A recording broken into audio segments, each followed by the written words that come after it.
Gracias, Señor Jesús. Antes de retomar la lectura que recién acabamos de leer, vayamos un momento a Primera de Reyes capítulo 10. Primera de Reyes capítulo 10 nos habla acerca de la visita de una mujer que vino de un país muy lejano. Leyendo hoy el texto en hebreo, quería ver si había algún detallito, había alguna cosa. Me llamó la atención que el nombre por el que conocemos a esta mujer es Saba, la famosa reina de Saba.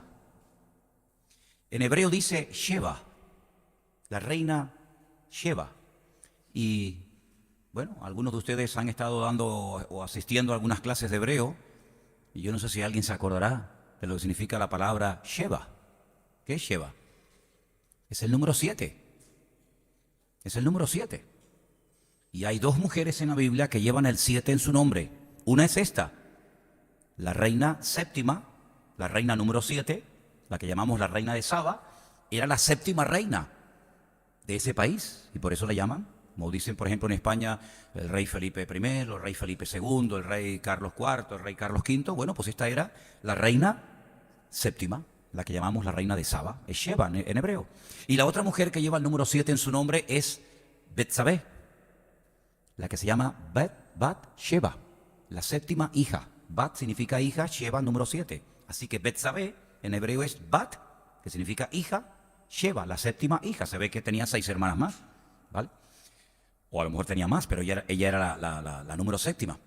Entonces, en el capítulo 10 de Primera de Reyes, dice que oyendo la reina de Saba, Sheba, la fama de Salomón, que Salomón había alcanzado por el nombre de Dios, vino a probarle con preguntas difíciles. Interesante, ¿no? Recorrió cientos de kilómetros, viajó durante semanas o meses, no sabemos exactamente, simplemente porque quería probar si aquella sabiduría que decían las personas que Salomón tenía era verdad o no.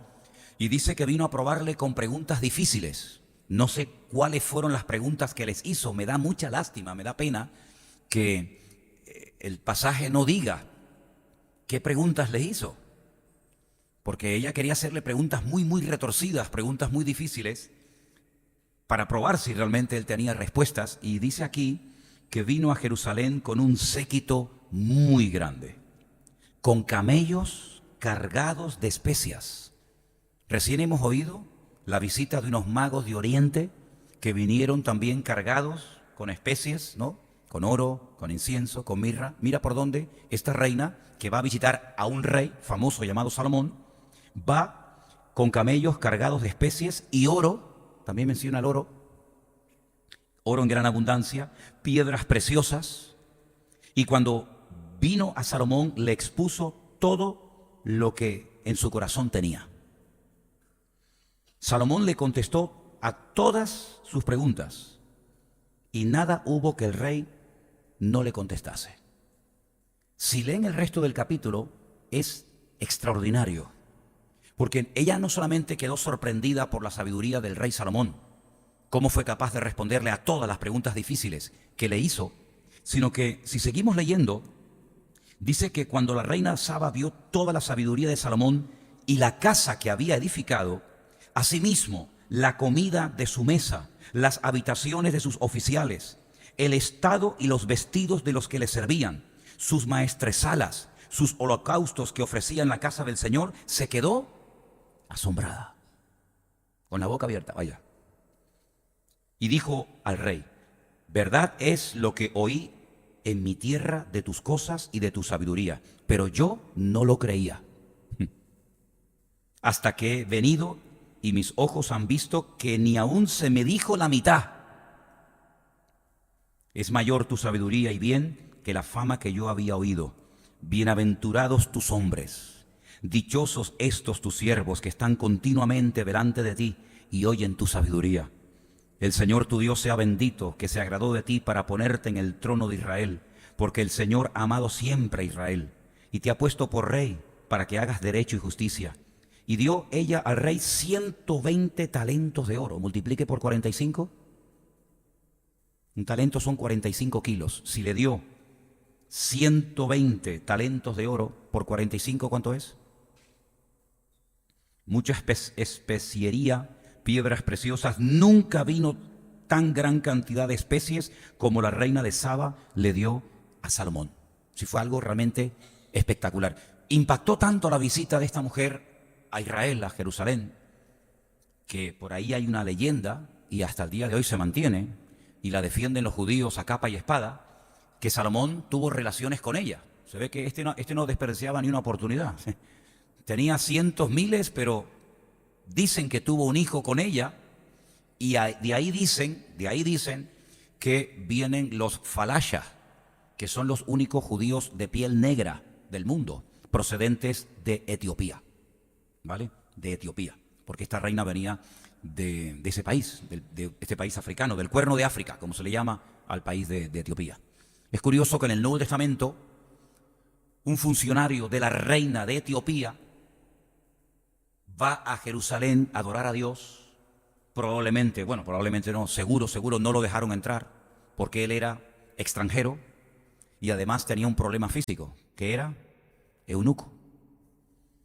Y dice que no podía entrar. La Biblia prohibía a los extranjeros y a los eunucos entrar a la presencia del Señor, pero él, no sé cómo, seguramente pagando una fortuna inmensa, logró comprar una parte, no digo toda, pero una parte de un pergamino del profeta Isaías.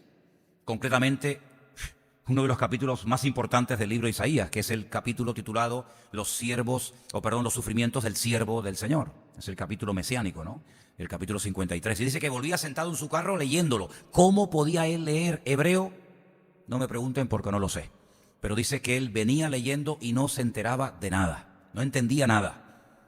Pero el Señor, a un hombre que fue diácono de la iglesia primitiva, que se llamaba Felipe, que estaba en Samaria predicando el evangelio, y había allí un revuelo, un despertamiento espiritual tremendo, dice que el Señor le habló y le dijo: deja esto y vete al desierto. Y en obediencia, Felipe el obediente se va al desierto, y mira tú por dónde se encuentra a este etíope, funcionario de la reina de turno en aquel momento, que venía sentado en su carro leyendo al profeta Isaías, y se le acerca y le dice: ¿entiendes lo que estás leyendo? La respuesta fue muy sincera. Todo esto está en Hechos capítulo 8, por si lo quieren leer. Dice: ¿y cómo podré entender si alguien no me lo explica? Porque no sé si el autor está hablando de sí mismo o está hablando de otro. Y entonces dice que se subió al carro, probablemente viajaron durante días, y le fue hablando y hablando y hablando y hablando. Fíjate tú qué fácil se lo puso a Felipe para presentarle el evangelio.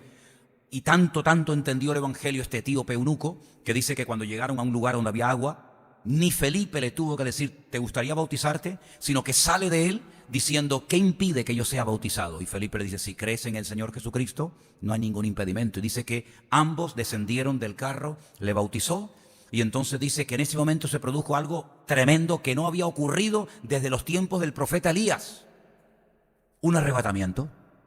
El Señor arrebató a Felipe y apareció en otra punta, y el etíope siguió gozoso su camino.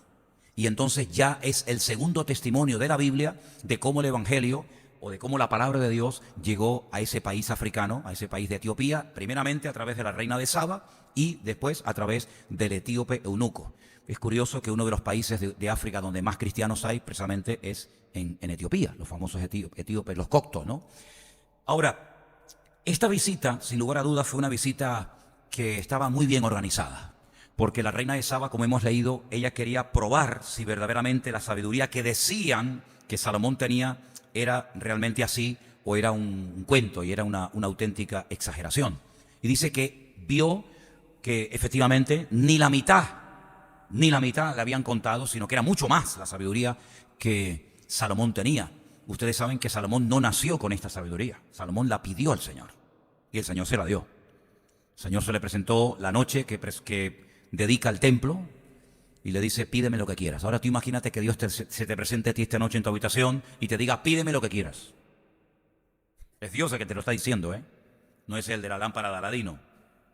Pídeme lo que quieras. Yo no sé qué habrías pedido tú, pero el Señor dice que le dio lo que Salomón pidió. Salomón pidió sabiduría.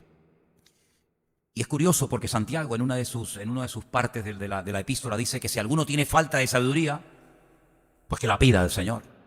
Oye, pues seguramente estaba pensando en el momento de escribir eso en Salomón, ¿no? Que le pidió sabiduría al Señor y el Señor le dio una sabiduría, pero tremenda. Nunca hubo un hombre tan sabio como él, ¿verdad? Y dice que el Señor la dará sin reproche y sin reservas, sino en abundancia, ¿verdad? Ahora, la visita que hacen los magos de Oriente es diferente. Tiene algunas cosas parecidas en el sentido de que vienen también cargados de regalos, pero la reina de Saba venía para hacerle preguntas difíciles a Salomón, pero no venía para someterse a él. Ella era reina. Ella no venía para someter su reino y su reinado a otro imperio, a otro rey. Sin embargo, los magos de Oriente dicen que venían para adorarle. Y es la primera vez en el Nuevo Testamento que encontramos a personas postrándose, adorando, en este caso, a un niño. El rey Salomón hablaba, el rey Salomón respondía a las preguntas que le hacían.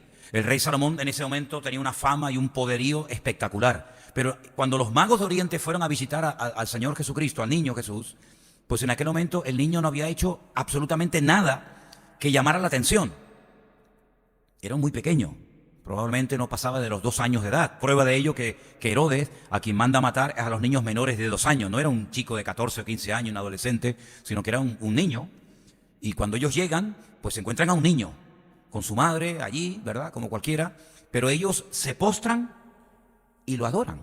Es curioso porque hasta el final del ministerio del Señor Jesucristo, el día de la Ascensión, dice que fue cuando por fin le adoraron. Ellos, después de haberle adorado, volvieron a Jerusalén con gran gozo. Dice el penúltimo versículo del Evangelio según San Lucas. Repito, ellos, después de haberle adorado, volvieron a Jerusalén con gran gozo. Así que las primeras personas que le adoraron, es decir, que reconocieron que era mucho más que un hombre, era mucho más que un niño recién nacido, fueron estos magos, estos sabios de Oriente, que sabían que no podían ir a la presencia de un rey con las manos vacías. Tal vez esto necesite algo de explicación, porque nosotros pues tal vez nunca vamos a visitar a ningún rey. Pero en aquellos tiempos era muy habitual que los reyes viajaran de un lugar a otro y se visitaran, ¿verdad? Y no se podía visitar un rey a otro, no podía ir a visitarlo con las manos vacías. Si lo hacía, si un rey se atrevía, si osaba ir a visitar a otro rey y no llevarle presentes, no llevarle algo, era una provocación a la guerra.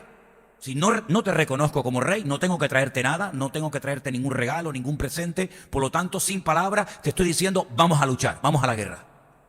Ellos saben perfectamente que no pueden ir a la visita de un rey con las manos vacías.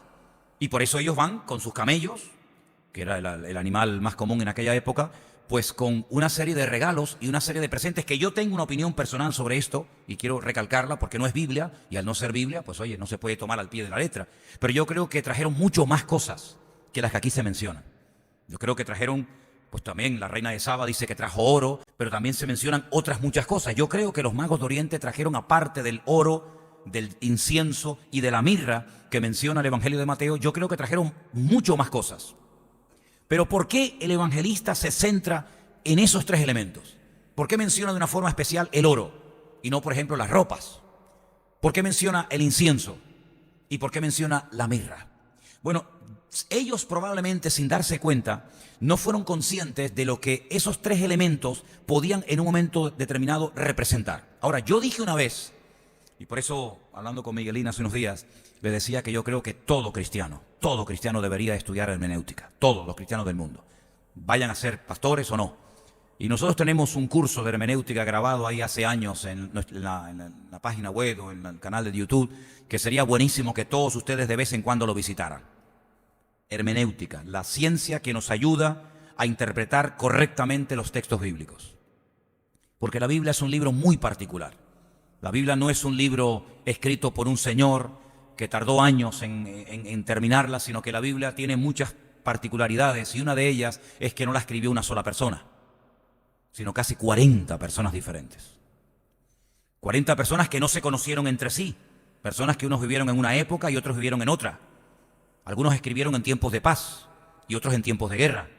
Por ejemplo, hoy leía, en paréntesis, una carta, un mensaje que el profeta Jeremías le dicta a su secretario, a su ayudante llamado Baruch. La palabra Baruch en hebreo significa bendito. Baruch atah Adonai, ¿verdad? Pues le escribe a Baruch, o le dice a Baruch, escribe. Y él le dicta un mensaje y entonces Baruch se lo lleva a los líderes de Jerusalén.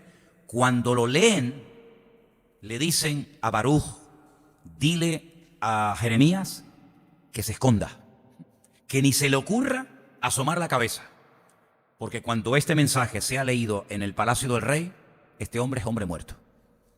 Lo llevan al palacio del rey, empiezan a leerle y el rey se levanta del trono y dice que con un cortaplumas, una especie de navajas así, lo raja, lo rompe y lo echa al fuego. Dice que había un brasero, probablemente era época de invierno, lo quema y dice: no quiero saber absolutamente nada de este mensaje.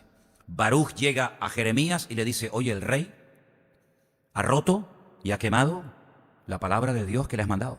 Y dice: siéntate ahí y vuelve a escribirlo otra vez. Y le dicta otra vez todo, dice, y más cosas todavía. Es decir, para que quedara constancia por escrito que Dios te está hablando, y si no haces caso, no podrás decir el día de mañana que no lo sabías.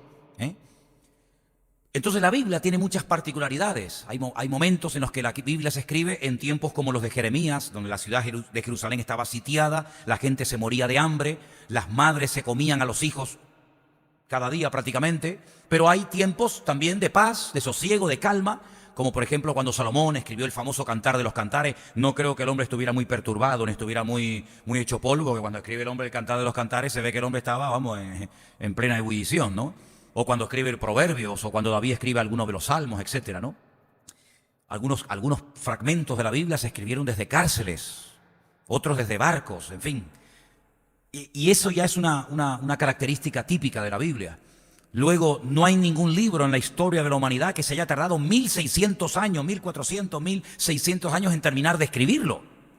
Es una barbaridad. En 1400 años, ¿cuántos libros se pueden escribir? Bueno, ese es el periodo que se calcula que se tardó en completar la Biblia. 1500, 1400 años. Es una barbaridad. Luego no se escribió en un solo idioma. Se escribió en hebreo, en griego y algunas partes en arameo. Entonces son tantas particularidades que tiene la escritura que uno realmente se queda sorprendido. Pero cuando estos hombres van allí y se postran ante este niño, ¿por qué lo hacen? ¿Qué les motiva a ponerse de rodillas delante de un niño? Claro, ahí vienen los comentarios de algunos judíos que dicen: estos no podían ser judíos, porque el judío tiene prohibido postrarse y adorar a seres humanos. Y es verdad, nosotros no podemos hacer pleitesía, ni arrodillarnos, ni adorar a personas. No podemos. Pero es que ellos no estaban pecando, porque ellos no estaban adorando a un niño normal y corriente. Ellos estaban adorando al único que se puede adorar, al único que se puede adorar, y el único ante el cual podemos doblar nuestras rodillas. Nunca dobles tus rodillas ante nada ni ante nadie, sino solamente ante el Señor. Porque al Señor tu Dios adorarás y a Él solo servirás. Y me gusta esa palabra solo, porque si no estuviera, daría pie: al Señor tu Dios adorarás. Bueno, pero ¿y a otras cosas? ¿A otras personas? No, ahí dice: y solo al Señor adorarás. Y ellos se postran ante el Señor. Ellos se postran ante el Mesías, ante el Hijo de Dios. Ahora, no aparecen sus nombres ni su acto de fe en Hebreos capítulo 11, por ejemplo. Ya sé que el capítulo 11 del libro de Hebreos no es un capítulo completo. No habla de todos los hombres y mujeres a lo largo de la historia que por lo que hicieron, por lo que dijeron, demostraron tener una fe tremenda. Hombre, estos hombres tienen una fe tremenda. No han visto milagros, no han visto señales, prodigios, maravillas, no han oído ni una sola predicación, ni una sola exposición, ni un solo estudio bíblico, y sin oír ni ver nada, sin sentir nada, ¡pum!, se postran y lo adoran. Eso es un acto de fe realmente tremendo. Se juegan la vida. Dice la Biblia, y hemos leído, podemos poner el pasaje otra vez, de Mateo capítulo 2, cuando Herodes le dice: hágame saber dónde está. Mira, te voy a decir una cosa, Belén es un sitio muy chiquito. Hasta el día de hoy Belén es una minudencia de pueblo, es algo muy insignificante. Tan difícil era localizar a María, a José y al niño recién nacido. Más que nada es una excusa. Entonces Herodes los llamó en secreto, indagó de ellos diligentemente el tiempo de la aparición de la estrella, más o menos para hacerse una idea, Y enviándolos a Belén le dijo: id allá y averiguad con diligencia acerca del niño, y cuando lo halléis, hacedmelo saber para que yo también vaya y le adore. Mentira, nunca fue a adorarle. Al contrario, jamás. Lo que quiso fue eliminarlo, quitarlo de en medio. Pero fijándonos en lo que estos hombres le dan al Señor, vemos que se menciona el oro, el incienso y la mirra. Ahora, la Biblia contiene muchas figuras de dicción. Es decir, no tiene un solo estilo literario. No es todo poesía. ¿Tienen poesías la Biblia? Sí. Libros enteros, pero toda la Biblia no es poesía. ¿Tiene la Biblia profecía? ¿Profecías? Sí, muchas. Pero toda la Biblia no es un libro, no es un manual de profecías. Hay otras muchas cosas. ¿Tiene la Biblia historia? Muchísima, pero toda la Biblia no es historia. ¿Tiene la Biblia, por ejemplo, alguna figura literaria como, por ejemplo, antropomorfismos? Es decir, atribuirle a Dios aspectos humanos, como manos, ojos, pies, espalda, sí, pero Dios sabemos que no tiene medida, no tiene peso, no tiene ojos, no tiene manos. Dios es espíritu, ¿verdad? ¿Contiene la Biblia alguna fábula? ¿Qué es una fábula? Cuando se le atribuye a elementos inanimados como animales o árboles la capacidad de hablar. ¿Tiene la Biblia alguna fábula? Sí, tiene alguna fábula. Es decir, hay tantas figuras de dicción en la Biblia que es apasionante. Yo tengo libros enormes de todas las figuras de dicción que aparecen en la Biblia. Bueno, pues hay cientos de las figuras de dicción tal vez más importantes y conocidas de la Biblia es utilizar lo que se llama tipos. Es decir, utilizar algo conocido, utilizarlo para explicar algo desconocido o que tiene un mensaje a priori oculto, pero que conociendo el tipo, cuando ves que se cumple dicho tipo, es el antitipo, por así decirlo. Sabemos que la Biblia no es una espada. La Biblia no es una espada. Esto no es una espada, esto es un libro. Pero la Biblia dice que la Biblia es la espada del Espíritu. ¿Tengo que interpretar eso de una forma literal? Pues no. Es simplemente un ejemplo del poder que tiene la palabra de Dios. Dice que es como una espada que penetra hasta partir las coyunturas, etcétera, ¿verdad? El Señor dijo: yo soy el pan de vida. ¿Quiere decir que si le hacías así, podías comer un trocito de pan? No. Es simplemente una forma de decir: oye, yo soy el alimento, ¿no?, que necesita y que anhela tu vida y tu alma. ¿Es el Espíritu Santo fuego? ¿Es el Espíritu Santo aceite? ¿Es el Espíritu Santo una paloma? No, pero son tipos, son elementos que se utilizan para darnos un mensaje que va mucho más allá de lo que a priori pueden captar nuestros ojos o nuestros sentidos, ¿verdad? Así que estos tres elementos literales, reales, oro, incienso y mirra, podemos utilizarnos para darnos cuenta de la amplitud del ministerio de Cristo.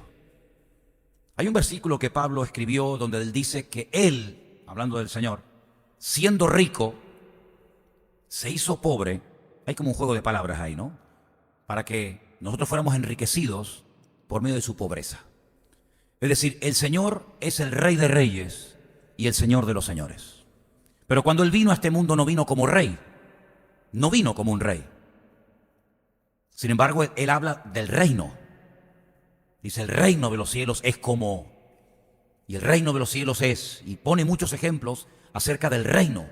Bueno, si hay un reino es porque hay un rey, y un rey sin reino, pues ya me contarás, ¿no?, para qué sirve. Él era el rey, pero no vino como rey en su primera venida, vino como siervo. La segunda venida, cuando Él aparezca en las nubes, Él vendrá no como un siervo a sufrir, a morir otra vez, sino vendrá como rey triunfante y glorioso. Amén, hermanos. Y ahí se utilizan animales. El cordero, ¿qué era el cordero? El típico animal que se llevaba al altar para ser sacrificado en el holocausto. Pero no, a nadie se le ocurriría sacrificar a un león. Pero sin embargo Él dice que es el león de la tribu de Judá. Es curioso que a Satanás se le compara con un león, pero no con un cordero. Quiere ser rey, pero no quiere ser siervo. Es interesante, ¿no? Pero para ser león, primeramente tienes que dar tu vida como cordero. Porque el que se humilla, después va a ser exaltado. Pero él se quiere exaltar sin ser humillado, y ya saben lo que le pasó y lo que le pasará, ¿verdad? Así que cuando vemos que le regalan oro, el oro era lo que se le regalaba a los reyes. El oro hasta el día de hoy tiene un valor tremendo. Bueno, hay gente hoy en día que lo que hacen es que cuando tienen un dinerito se compran un lingotito de oro. Yo sé que muchos de ustedes tienen los cajones y la mesa de noche llenas de lingotitos de oro, ¿no? ¿Y cómo puede un país demostrar que la moneda que ha puesto en circulación tiene valor? Porque eso es papel. Eso es papel. ¿Cómo puede costar un papel 50 euros y el otro papel que es la misma calidad de papel 20 y otro papel 5 y otros hay de 200, ¿no? Es que, como hace tanto tiempo. Es que esas monedas están en los casinos, en los bancos, por las iglesias se mueven las monedas y cosas así, ¿no? ¿Por qué uno vale 500 y otro 50? ¿Quién le pone un cero de más? ¿Y por qué este vale más y este vale menos? ¿Cómo puede un país, una nación, demostrar que ese dinero tiene un respaldo económico? Porque hay lingotes de oro que por cada billete que circula por las calles hay oro en las bodegas, en los grandes bancos, ¿verdad? Que demuestran que ese dinero no es falso, que ese dinero no es papel, que le dieron a la máquina y comenzaron a producir billetes y billetes y billetes y billetes, sino que detrás de eso hay un respaldo del banco del país diciendo este dinero tiene este respaldo en oro. Así que hasta el día de hoy el oro es algo de incalculable valor. Bueno, pues a él le regalaron oro. Y con esa moneda o con ese material, con ese elemento, se puede ir a cualquier parte del mundo, a cualquier parte del mundo. Porque el oro es reconocido y valorado en cualquier continente sobre la faz de la tierra. Da igual a donde vayas, el oro es reconocido y tiene valor en todas las naciones del mundo. Y a él le dieron oro. Y el oro se le regalaba a los reyes. Y ahí están reconociendo que ellos van a adorar y a postrarse delante de un rey. ¿Cuántos dicen amén? Así que proféticamente, escucha, proféticamente están lanzando un mensaje. Este niño, que ahora no habla, que no camina todavía, o a lo mejor sí, que todavía no ha hecho milagros ni maravillas, pues este niño es un rey en pequeño, un rey en miniatura, pero no deja de ser un rey. Y entonces cuando ven sus padres que le traen esta gente, que han viajado años, para ir a un pueblucho de mala muerte como Belén, y se postran ante el niño y le dan oro, se quedan con la boca abierta diciendo, pero ¿están reconociendo a nuestro hijo como un rey? Claro, pero es que tú has parido a un rey. Tú has llevado en tu vientre al rey del universo, que en su momento tendrá su corona, que en su momento tendrá su rey, su siervo, pero de momento es un niño. Pero es que aparte de eso, le dan un elemento muy interesante que es incienso. En todas las culturas y en todas las religiones de antaño y de hoy en día, el incienso se utiliza muchísimo. Hay un olor a incienso que yo no soporto. Hay algunos olores de incienso que, bueno, pero generalmente el olor ese, ¿saben? Ese olor a incienso es un olor tremendo. Pero es que el incienso que se utilizaba en Jerusalén era un incienso especial. Dicen los peregrinos que cuando iban llegando a Jericó, ya podían oler el incienso del templo y no se podía vender, comercializar ese incienso. Era el olor típico del templo. Eran unos elementos y unas especies que solamente se podían utilizar para hacer aquel incienso. Y el incienso nos recuerda a los sacrificios. El incienso nos recuerda al templo. El incienso nos hace referencia a los sacerdotes. ¿Quiénes eran los que presentaban el incienso en el templo? Los sacerdotes. La palabra sacerdote en latín es pontifex. ¿Y qué significa? El que hace puentes.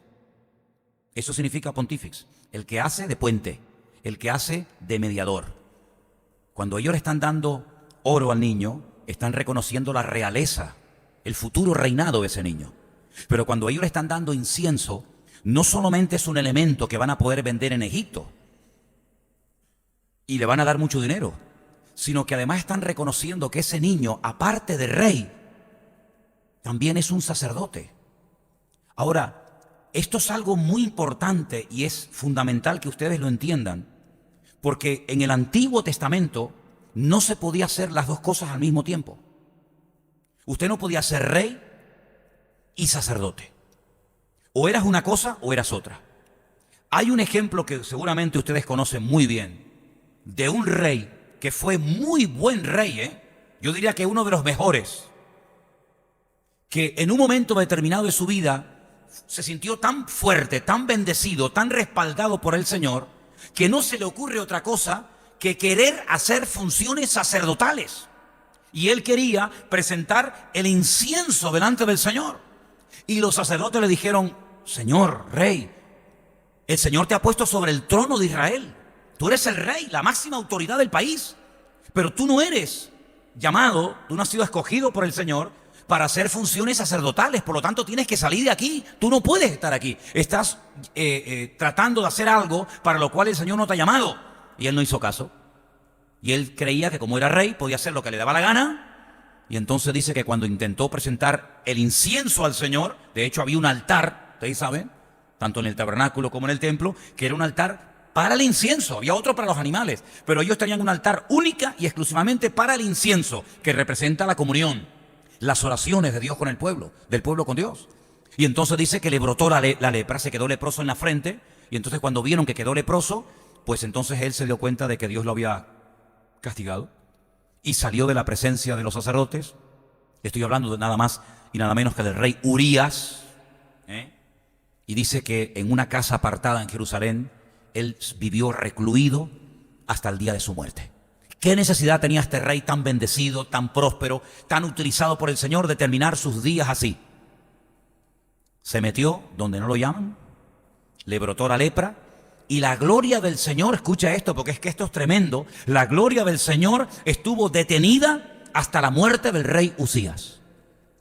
Y aunque el libro de Isaías no está en orden cronológico, cuando llegas al capítulo 6, que tenías en el capítulo 1, encuentras el llamamiento del profeta Isaías y dice textualmente en el capítulo 6 de Isaías: cuando murió el rey Usías, vi yo la gloria del Señor. Es decir, mientras este hombre estuviera con vida, un rey leproso, por querer ser rey y sacerdote, perdió la bendición de su vida. Entonces, cuando estos hombres, estos magos, le dan al Señor oro, reconocen su realeza.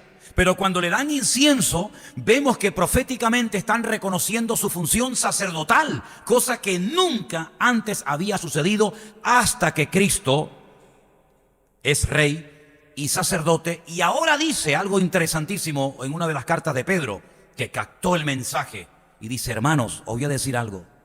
Vosotros, que antes no erais pueblo, ahora sois pueblo de Dios, real sacerdocio. Porque el Señor nos ha llamado a reinar juntamente con Cristo, y en cierto sentido el sacerdote era el que representaba a Dios delante del pueblo, y al mismo tiempo el sumo sacerdote era el que representaba al pueblo delante del Señor. Y ahí se junta una cosa y se junta las dos cosas, la divinidad y la función sacerdotal de Cristo. ¿Cómo no va a ser Cristo sacerdote si la Biblia dice que Él era sacerdote? Ahora, algunos se preguntarán, pero los sacerdotes tenían que ser de una tribu en particular. No podían ser sacerdotes los de Rubén, los de Manasés, los de Neftalí o los de Isaacar. El Señor escogió a una sola tribu y eran los levitas. Solamente los sacerdotes podían ser sacerdotes porque pertenecían a la tribu de Leví. Por eso Moisés, por eso Aarón, por eso Eliezer fueron sacerdotes, porque ellos eran de la tribu de Leví. Entonces, ¿cómo a Cristo se le considera o se le llama sacerdote si Él no era de la tribu de Leví? Podemos saber hoy en día nosotros a qué tribu pertenecía el Señor. ¿Era de la tribu de Judá? Efectivamente. Entonces, ¿cómo explicamos esto? Bueno, hay una carta en el Nuevo Testamento cuyo autor desconocemos, se ha especulado mucho sobre su autor, da igual, que tiene un capítulo muy interesante acerca de dónde nos apoyamos los cristianos para decir y afirmar con toda rotundidad que el Señor Jesucristo tiene el derecho también de ser proclamado sacerdote, pero no según los levitas, sino un sacerdote anterior a los levitas. Y era el famoso Melquisedec, Melech Sedec, rey de justicia. Ese es el nombre, lo que significa el nombre Melquisedec, Melech Sedec, el rey de justicia. Que dice que sin padre, sin madre, sin genealogía, Abraham viene de derrotar a unos reyes tremendamente poderosos. Y dice que le da el diezmo. Le da el diezmo. ¿Y de dónde aprendió Abraham el tema del diezmo? Si la primera vez que alguien escribió sobre el tema de los diezmos fue Moisés en su ley. Y Moisés ni había nacido, pero ya Abraham sabía que ante semejante personaje había que darle el diezmo de todo lo que había conquistado a los reyes, estos tremendamente poderosos que os acabo de mencionar. Y dice que con él come pan y vino. Bueno, la Biblia dice que Jesús es sacerdote según la orden de Melquisedec. Y en cierto sentido, cuando Abraham paga los diezmos, dice que es como si todo Israel y todos los creyentes en Melquisedec ya lo han hecho. Por lo tanto, cuando leemos la carta, quien la haya escrito a los hebreos, a los judíos, sabemos que el Señor Jesucristo también puede ser considerado no solamente rey, porque de la tribu de Judá tenían que venir los reyes. De hecho, el Mesías que están esperando en Israel saben que tiene que pertenecer sí o sí a la tribu de Judá. No puede ser un Mesías de Leví, de Zabulón, de Neftalí, de Gad, sino, esto lo tiene muy claro, el Mesías tiene que venir de la tribu de Judá, y Cristo era de la tribu de Judá, pero al mismo tiempo era sacerdote porque pertenece a la tribu, al orden sacerdotal de Melquisedec, un sacerdote previo al Levítico. Pero el tercer regalo que le dan es muy interesante, porque habla acerca de la mirra. Y la mirra era un elemento que se utilizaba fundamentalmente para embalsamar o para preparar a las personas que habían muerto. Ustedes saben que los egipcios eran expertos en embalsamar a la gente, pero también los judíos, y quiero recordarles que en los evangelios cuando quitan a Jesús de la cruz, dice que lo ungen y lo envuelven con un sudario y con especies aromáticas. Se calcula que a una persona lo enterraban con casi 45 kilos de especies. Entre las juntas de las sábanas y todo, como 45 kilos de especies, ¿verdad? Y una de las especies más importantes para embalsamar a la gente era precisamente la mirra. ¿Qué están diciendo? Este niño es un rey, este niño es un sacerdote, pero este niño también es un profeta, un predicador, que al mismo tiempo morirá, pero también sabemos que ese niño resucitaría al tercer día. Por lo tanto, en esos tres elementos, en esos tres regalos, vemos que el Señor Jesucristo cumple todo lo que el hombre necesita para poder vivir una vida victoriosa. No podemos vivir descabezados. No podemos vivir sin someternos a su señorío. Es más, para aceptar su amistad, como dije al principio, para aceptar su salvación, lo primero que tenemos que hacer es entrar con la cabeza agachada. Es interesante notar cuando uno estudia, por ejemplo, las medidas, los colores, los materiales que el Señor le revela a Moisés que tiene que utilizar para construir el tabernáculo, posteriormente a Salomón el templo. No sé si os habéis fijado en la medida de la puerta, que era muy ancha, pero en proporción a la anchura era muy baja. Y esto nos habla acerca de que el Señor tiene los brazos abiertos para que cualquier persona que quiera acercarse a Él pueda hacerlo. No importa lo bajo que haya caído, o lo pecador o miserable que se sienta. El Señor tiene sus brazos abiertos y Él dice, venid a mí, todos los que estáis, los buenos, los malos, los hechos polvo, los cansados, los trabajados, venid a mí y descansad. Ahora, Él está diciendo estas palabras, ¿a quiénes? A judíos. Jesús le predicaba a judíos. ¿Y cómo le puede decir a una audiencia de judíos cargados, trabajados, hartos, fatigados, hartos, cansados de la vida, venid a mí? Pero, ¿por qué estaban tan hartos y cansados? Porque los religiosos de la época, como los religiosos de hoy en día, lo único que hacen es poner pesadas cargas que ellos ni con un dedo mueven, pero que cargan a los hombres hasta agobiarlos. Y la gente cree que por hacer y por cargarse de mandamientos y de liturgia y de cosas que al fin y al cabo son mandamientos de hombres, olvidándose de lo principal, pues llegan a un punto de cansancio, de fatiga, de agotamiento. Y el Señor dice, si se sienten así, venid a mí, que yo os haré descansar. Él también llevaba un yugo, pero mi yugo no es como el que os quieren poner los seres humanos. El yugo que os quieren poner los seres humanos os va a llevar al infierno, os va a llevar a la condenación, os va a llevar a un nivel de estrés y de agobio y de presión terrible. Pero el yugo que yo llevo es fácil, mi carga es ligera, aprended de mí. Y dice que soy manso y humilde, etcétera, etcétera, ¿verdad? Y vemos que la puerta era muy ancha, pero en proporción a la anchura, repito, era muy baja, como dando a entender de que para entrar en la presencia del Señor no se puede entrar ahí diciendo yo valgo, yo soy, no, sino yo no soy nada, yo entro en la presencia del Señor. Y cuando entrábamos, ¡pum!, lo primero que nos encontrábamos no era el altar del incienso. El altar del incienso, como dije antes, y lo dice en el libro de Apocalipsis, representa o tipifica la comunión del pueblo con Dios. El arca era la comunión de Dios con el pueblo, pero el altar del incienso, que era de oro, donde se ponía el incienso arriba y se prendía fuego, con fuego del altar, era el símbolo de la comunión del pueblo con Dios, sus oraciones, ¿verdad? Que subían como el humo, subían las oraciones a la presencia del Señor. Pero cuando entrabas al templo o al tabernáculo no te encontrabas directamente con el altar, con la comunión con Dios. ¿Qué comunión con Dios va a tener el pecador? Ninguna. No te encontrabas con el arca de la alianza, qué bonita, ¿no? No te encontrabas con el lavado. No, no, no. Lo primero era el altar del sacrificio.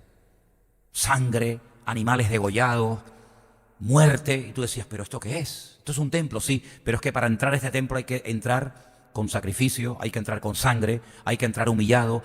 ¿Y por qué animales? Porque el hombre cuando peca es un animal. Para que reconozcas que el hombre cuando peca se convierte en un animal desobediente, rebelde, testarudo, etcétera, etcétera, y que tiene que haber un derramamiento de sangre, pero que si tú derramas tu sangre, después ¿cómo voy a disfrutar de mi comunión con Dios si me acabo de matar? Pero siempre se utilizaba un animal como sustituto, pero también te decía el Señor, este animal no limpia, sino simplemente cubre, la semana que viene vas a tener que venir, y el año que viene otra vez, y así toda la vida, hasta que Cristo vino y derramó su sangre, y con un sacrificio hizo perfectos para siempre a los que creemos en Él, ¿verdad? Y entonces después sí, después ya entramos un poquito más adentro, al lavacro, al altar de sacrificio, a la menorá, al arca de la alianza, pero primero humilladito, primero con la cabeza bien gacha. Y entonces ahí entramos y ahí el Señor nos limpia y ahí el Señor nos perdona y comienza un proceso de toda la vida de restaurar, de cambiar, de purificar, de corta por aquí, corta por allá, y aprende esto y aprende lo otro. Y como dijo alguien, a veces el Señor permite que salga algún Goliat por el camino para que descubras el David que llevas por dentro, y tantas cosas, ¿verdad? Entonces cuando vemos que ese niño recibe todo eso, yo estoy seguro de que los padres no eran conscientes de lo que todo eso representaba, de lo que iba a hacer ese niño el día de mañana, pero lo que está bien claro es que nosotros jugamos con ventaja, y es que podemos mirar atrás. Y cuando miramos hacia atrás, vemos que efectivamente, fíjate qué curioso que el día que lo crucificaron, el que firmó su sentencia de muerte, aunque haya hecho el paripé de lavarse las manos, pero la tuvo que firmar, que fue el gobernador romano Poncio Pilato, dijo que pusieran sobre ese palo, ese madero que llevaba encima, en 3 idiomas diferentes, la misma expresión: este es el rey de los judíos. Y dice que lo puso en latín, el idioma del Imperio Romano. Los romanos no hablaban italiano, los romanos hablaban latín. Lo puso en griego, que era como el inglés de la época, el idioma que se utilizaba para viajar por todo el mundo, y lo puso en hebreo, en 3 idiomas, para que los religiosos de la época, los judíos, los sacerdotes, supieran el motivo por el cual lo habían crucificado. Nadie lo defendió. Era una costumbre romana que delante del crucificado iba una persona con un cartelito y ponía asesino, ladrón, criminal, lo que fuera, y iba por la calle enseñando el cartelito a la gente para que supieran por qué lo habían mandado a la muerte, y al mismo tiempo, no solamente como algo que informaba, sino para decir, ¿hay alguien que defienda a este hombre? Hay alguien que dice, no, él no fue, no, él no fue el que robó, fue aquel. Pero sin embargo, el día que llevaron a Cristo a la cruz, nadie lo defendió. Nadie paró a aquella masa de gente diciendo, esperen, es que esto es una injusticia, es que esto no es verdad. Nadie lo defendió, nadie dijo nada. Y es interesante que el que firmó su sentencia de muerte mandó a poner sobre la cruz algo que ya los magos de Oriente habían descubierto 33 años atrás, cuando dijeron, venimos a adorar al rey de los judíos.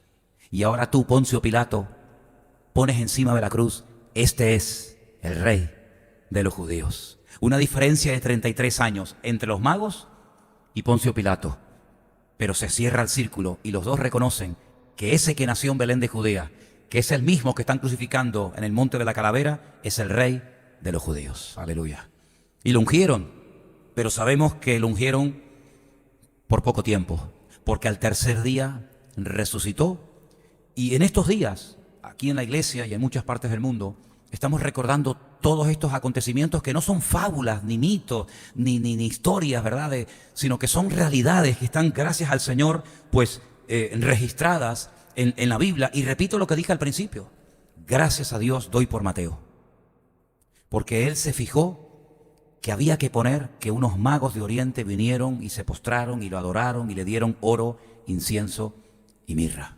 Y gracias a Dios por Lucas, que él dijo cómo nació, y que unos pastores que estaban de noche cuidando las ovejas y los corderos, pues fueron y vieron al niño envuelto en pañales. Y gracias al Señor por Marcos, que dijo que ese niño ¿verdad?, que nació milagrosamente y que cumplió las profecías, pues llegaría a ser el siervo sufriente del que hablaba Isaías en su capítulo 53. Y gloria a Dios por Juan, que va más allá que todos estos y dice, sí, niño rey, niño sacerdote, niño profeta, siervo sufriente, pero no se olviden que Él es el Verbo hecho carne, que habitó entre nosotros y vimos su gloria. Y Él era, en el principio ese Verbo era con Dios y al mismo tiempo Dios era ese Verbo. Y por eso todos esos evangelios nos dan una explicación increíble de quién era el Señor. Y yo quiero que en este último jueves del año tengamos claro, yo creo que tenemos claro, pero más todavía, cuando decimos Jesús,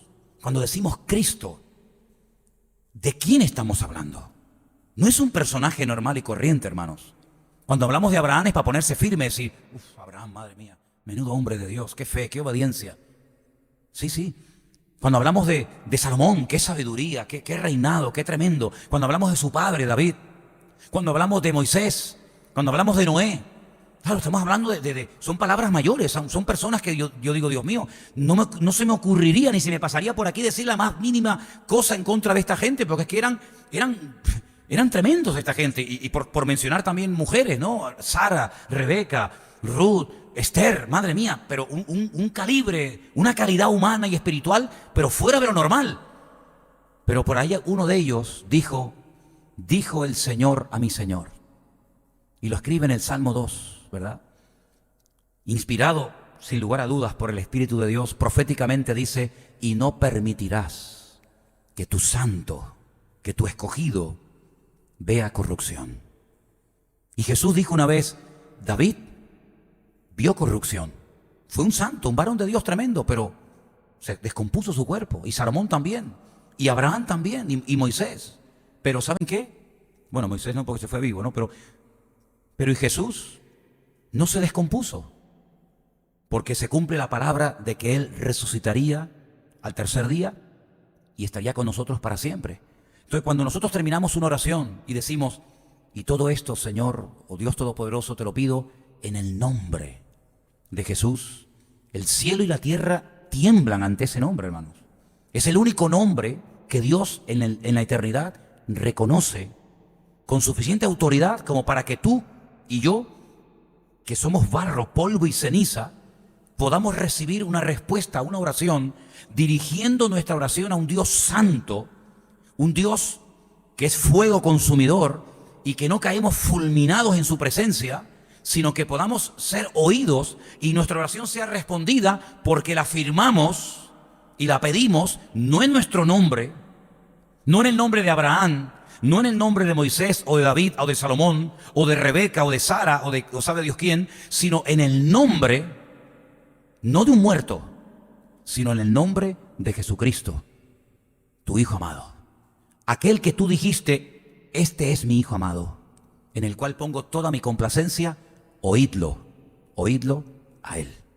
Y es interesante notar, y quiero terminar con una escena que se da en el Nuevo Testamento, que a veces como que la leemos, pero no somos conscientes de lo que pasó ese día allí.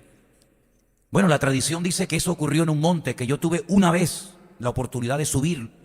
Madre mía, para subir allá arriba parece que no llegas nunca. Es el monte Tabor. Está en el valle de Meguido, en el valle de Jezreel, al otro lado de la cordillera del Carmelo. Una panorámica espectacular, una belleza. Y en ese monte Tabor, Jesús un día subió para orar y le dijo a varios de sus discípulos que subieran con Él. Claro, cuando leemos eso de que subieron con Él, yo digo, y ya lo creo que subieron, porque nosotros teníamos que subir con una furgoneta en primera para poder llegar allá arriba, donde hay un monasterio católico inmenso y una panorámica, como ya te digo, muy bonita. Y cuando dice que está allí con tres de sus discípulos, con Pedro, con Jacobo y con Juan, pues es interesante porque dice que él comienza a transfigurarse, una especie como de metamorfosis, ¿no? Como ese gusano tan horrible que ves ahí, de repente se abre, ¡pum!, y sale una mariposa que te quedas con la boca abierta. Dice, como de algo tan feo, ¿no? Tan repugnante que hasta da asco, puede salir una mariposa tan bonita. Pues él comienza a transfigurarse y él comienza a volver a esa dimensión, digamos, del principio. Y claro, ahí hay una atmósfera, aquello es el cielo en la tierra, aquello es una gloria ahí espectacular. Y comienzan a aparecer personajes que tú dices, ¿y de dónde salen estos? Y por ahí aparece Moisés, que el diablo dice que peleaba con Miguel para quedarse con su cuerpo, pero mira por dónde aparece Moisés. Entonces entró en la tierra prometida o no entró. Ahí estaba. Y de repente aparece nada más y nada menos que aquel que fue arrebatado en vida en un carro de fuego, el profeta Elías, aquel que cuando oraba caía fuego del cielo y ponía a todo el mundo firme, y el Señor se lo tuvo que llevar antes de que le prendiera fuego a todo el país. Y entonces dice que comienzan a hablar con Jesús de su venida, uno de las profecías, el otro de la ley, y Pedro y Juan mirando, y Santiago mirando y escuchando.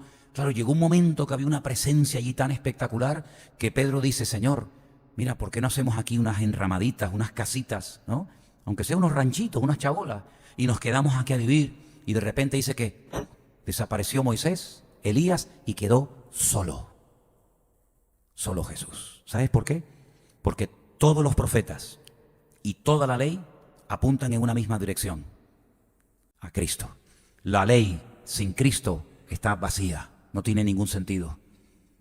Los profetas que profetizaron de Él, si no se cumplen en Cristo, es la gran mentira de la historia de la humanidad. Por eso cuando se cumple todo en Cristo, uno dice: Señor, qué privilegiados somos nosotros, de los 7,000 y pico millones de habitantes que hay en la tierra, que tú y yo seamos uno de sus hijos, uno de sus escogidos, que podamos orar de pie, sentados por la mañana, por la tarde, en un avión, en un barco, en una cárcel, en una mazmorra, en una iglesia, en un submarino, donde quiera que nos encontremos, a la hora que sea, podemos hablar contigo, podemos sentir tu presencia, podemos adorarte de pie, sentado, con la mano levantada, tocando las palmas, danzando o como sea. ¿No es un privilegio, hermano, poder terminar el año? Yo no quiero que hagamos nuestra vida cristiana, yo sé que ya llevamos muchos años, algunos de nosotros, yo no quiero que convirtamos la vida cristiana en algo rutinario, que convirtamos el venir a la iglesia como algo bueno, otro jueves más, otro... No, hermano, tenemos el honor y el privilegio más grande del mundo. Yo doy gracias a Dios, y tú creo que también lo deberías hacer esta noche, de que no fuiste indiferente al Evangelio, de que no fuiste rebelde al Evangelio. ¿Y saben por qué digo esto? Porque vivimos en un barrio de una indiferencia que yo me quedo con la boca abierta. Muchas veces hemos dicho: no, los vecinos, buenísimos, no se meten con nosotros. Los chiquillos ahí corriendo, haciendo un jaleo tremendo, nadie dice nada. Cuando vienen los hermanos le quitamos los aparcamientos a medio barrio, nadie protesta. La batería, pim pam, el órgano, la trompeta, no sé qué, nadie dice nada. Pero en cuanto a la reacción al Evangelio, una indiferencia total. Cosa que no ocurría hace años, que la gente discutía y peleaba. Y bueno, ¿qué creen ustedes? No, porque yo creo tal. Y las vírgenes, y las imágenes, y no sé qué, y los testigos de Jehová. Ya eso como que ha pasado a la historia. Ya la gente una frialdad. Y te dicen: ¿tú estás contento allí? Ah, pues sigue yendo. Pero a mí, déjame tranquilo. Y entonces vemos, queridos hermanos, que nosotros, gracias a Dios, no hemos sido indiferentes al Evangelio. Porque antiguamente uno se preparaba y leía y estudiaba. Hoy si me preguntan esto, le digo tal, o saco este versículo. Es que hoy en día uno dice: pero es que ni quieren que les hable. Una indiferencia, una falta de interés tremenda. Pero gloria a Dios que tú y yo no fuimos indiferentes al Evangelio. Yo llegué a la iglesia y me puse a llorar cuando escuché el Evangelio. ¿Te imaginas que hubiera sido frío? Bueno, está muy bonito, sí, mi padre cambió, mi madre, no sé qué, pero gracias tenemos que darles a Dios de que nos convertimos al Dios vivo y al Dios verdadero. Así que quiero que cierres tus ojos y tu cabeza inclinada esta tarde y le digas: Señor, gracias, porque la indiferencia no se apoderó de mi vida, ni me impidió conocerte, ni aceptarte en mi corazón como mi Señor y Salvador. Podré tener otros defectos, que sin duda los tengo, pero no, tú sabes que yo no fui indiferente a tu llamado. Yo no fui frío a tu palabra, Señor. Tal vez no la entiendo toda. Tal vez choco con algunas cosas de tu palabra, pero contigo y con tu persona tú sabes que nunca te rechacé en mi vida. Nunca dejé de creer en ti. De una manera u otra, siempre te tuve a mi lado. Pero ahora más que nunca que te conozco y te he recibido, quiero decirte, Señor, que gracias por haber llegado hasta aquí, hasta este último domingo de este año, que está próximo a terminar, a marcharse para no volver nunca más. Pero gracias, Señor, porque podemos terminar el año con tu ayuda y con tu bendición en victoria, diciendo: sigo creyendo en ti, Señor, cada día más. Gracias porque tú has perdonado mis pecados y ninguna condenación hay para los que estamos en Cristo Jesús, Señor nuestro. Que nunca seamos fríos ni indiferentes al llamado de Dios. Gracias, Señor, por la salvación tan grande que nos has dado. Gracias porque sabemos a quién cantamos, a quién servimos, a quién honramos.